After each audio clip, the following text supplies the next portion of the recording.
Stand point থাকতে গেলে, সমাজের কিছু কাজ করতে গেলে, মানুষের জন্য যদি কিছু কাজ করতে হয় খুব স্বাভাবিকভাবে রাজনীতিকরণ থেকে বেরিয়ে এসে সমাজের আপামর মানুষের জন্য কাজ করতে গেলে তাহলে এইরকম একটা সামাজিক বন্ধু হয়ে ওঠার দরকার, যা হয়ে উঠছে রেড ব্রিগেড অফ ইন্ডিয়া।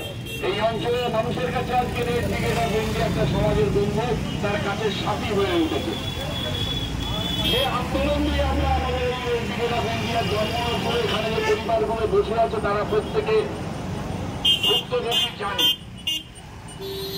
আর এই সময়কালের মধ্যে আপনারা দেখতে পেয়েছেন যে আমাদের রাজ্যের মধ্যে যে প্রশাসন চলছে, দেশের মধ্যে যে প্রশাসন চলছে, তারা নিজেদেরকে এত শক্তিশালী মনে করছে, এত শক্তিশালী করে তুলেছে অর্থ বিত্তমানের ক্ষমতায়।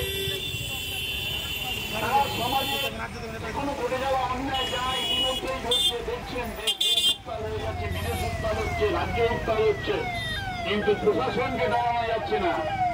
প্রশাসন এই সমস্ত কিছু অপকর্ম কুকর্মকে ঢাকা দেওয়ার জন্য, চাপা দেওয়ার জন্য, প্রমাণ লোপাট করবার জন্য প্রশাসন রাষ্ট্রযন্ত্রকে যেভাবে ব্যবহার করছে, তার বিরুদ্ধে মানুষ যখন